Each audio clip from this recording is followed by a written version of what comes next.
Assalamualaikum.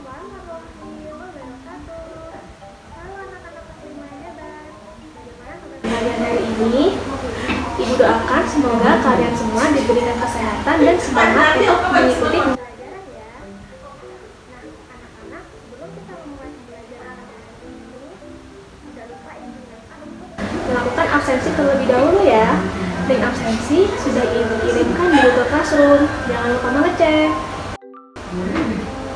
Anak-anak, pada hari ini kita akan belajar di tema 2, yaitu udara bersih bagi kesehatan, subtema 1, pentingnya udara bersih bagi pernafasan, dan pembelajaran 1.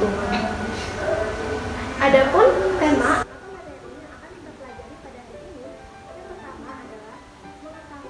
faktor penyebab gangguan kedua adalah mengetahui kata atau kalimat tanya yang dapat ditanyakan atau diberikan pada saat kita membaca sebuah teks informasi atau teks bacaan. Nah, tujuan pembelajaran pada hari ini yang pertama adalah dengan mencermati teks bacaan yang disajikan, siswa mampu menemukan informasi tentang penyebab terjadinya gangguan pernafasan pada organ pernafasan manusia. Yang kedua, dengan mencari informasi dari teks bacaan, siswa mampu membuat bagan penyebab terjadinya gangguan pada alat pernafasan manusia. Yang ketiga, dengan membaca teks, siswa mampu menyebutkan informasi terkait dengan pertanyaan apa, siapa, di mana, bagaimana, dan mengapa. Dan yang keempat, dengan menuliskan dalam bentuk tabel, siswa mampu mempresentasikan informasi dari teks bacaan terkait dengan pertanyaan apa, siapa, di mana, bagaimana, dan mengapa. Anak-anak, coba kalian amati gambar di samping. Terlihat bahwa Siti, Dayu, dan Edo sedang berjalan di trotoar sembari menutup hidung mereka. Kira-kira kenapa ya Siti, Dayu, dan Edo menutup hidung mereka? Siti, Dayu, dan Edo menutup hidung mereka dikarenakan banyak kendaraan bermotor yang mengeluarkan asap kendaraan. Asap kendaraan sendiri termasuk dalam udara yang kotor karena mengandung gas karbon, di mana udara ini tidak bagus untuk pernafasan. Lalu, efek apa yang dapat kita rasakan jika kita menghirup udara yang kotor? Biasanya, jika kita menghirup udara yang kotor, kita akan batuk, lalu pilek, dan juga sesak napas. Dan amati pada gambar di samping. Pada gambar ini, udara yang dihirup adalah udara yang bersih. Mengapa udara yang dihirup merupakan udara yang bersih? Karena tumbuhan dan pepohonan menghasilkan oksigen dalam kehidupan kita di sekitar kita. Nah, udara yang bersih merupakan udara yang mengandung oksigen dan baik untuk pernafasan, karena udara ini tidak mengandung zat beracun. Jika kita menghirup udara yang kotor, maka kita akan dapat terkena salah satu gangguan pernafasan, seperti batuk, pilek, dan lain-lain. Anak-anak, apakah ada yang tahu faktor-faktor penyebab gangguan pernafasan pada manusia?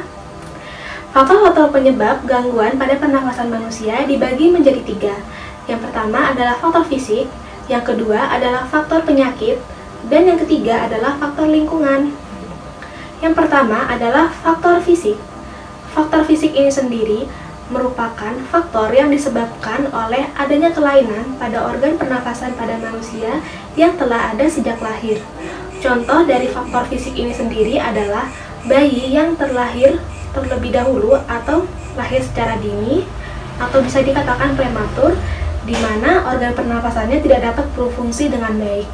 Nah, karena organ pernafasannya tidak berfungsi dengan baik, biasanya para dokter akan memberikan bantuan alat pernafasan seperti selang untuk membantu bayi tersebut bernafas dengan baik. Faktor penyebab gangguan pernafasan pada manusia yang kedua adalah faktor penyakit. Seperti yang kita ketahui, organ pernafasan pada manusia terdiri dari hidung, tenggorokan, dan paru-paru. Jika salah satu dari organ pernafasan tersebut mengalami gangguan akibat dari kuman atau bakteri, dari kehidupan yang tidak baik, dan juga lingkungan yang kotor, maka gangguan pernafasan pun dapat terjadi. Biasanya, banyak penyakit yang menyebabkan atau disebabkan oleh gangguan pernafasan pada manusia. Contoh dari penyakit-penyakit ini seperti influenza, asma, bronkitis, emfisema, dan kanker paru-paru. Pernafasan pada manusia yang terakhir atau yang ketiga adalah faktor lingkungan. Seperti yang kita ketahui, kita bernafas dengan menghirup oksigen. Lingkungan yang kotor, asap kendaraan, asap rokok, dan juga asap pabrik akan mencemari udara. Dikarenakan asap-asap ini mengandung gas karbon dioksida atau gas karbon monoksida yang dapat berbahaya bagi tubuh. Udara yang tercemar akan menyebabkan ketersediaan oksigen yang menipis. Jika ketersediaan oksigen menipis dan gas karbon dioksida semakin banyak, maka kita akan merasakan sesak saat bernafas. Dalam sebuah teks bacaan, biasanya di dalamnya berisi informasi-informasi yang sangat penting. Untuk mendapatkan informasi-informasi yang penting tersebut, kita dapat mengelompokkannya dengan membuat pertanyaan. Sebuah pertanyaan sendiri tidak dapat disebut sebagai pertanyaan apabila tidak ada kata tanya. Lalu, apa itu kata tanya? Kata tanya merupakan kata yang biasanya digunakan dalam sebuah kalimat tanya.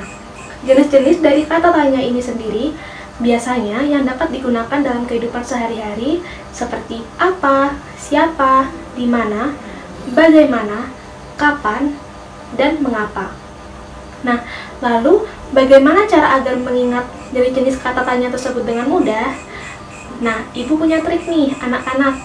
Biasanya ibu menggunakan kata adik Simba agar ibu dapat lebih mudah untuk mengingat dari jenis kata tanya.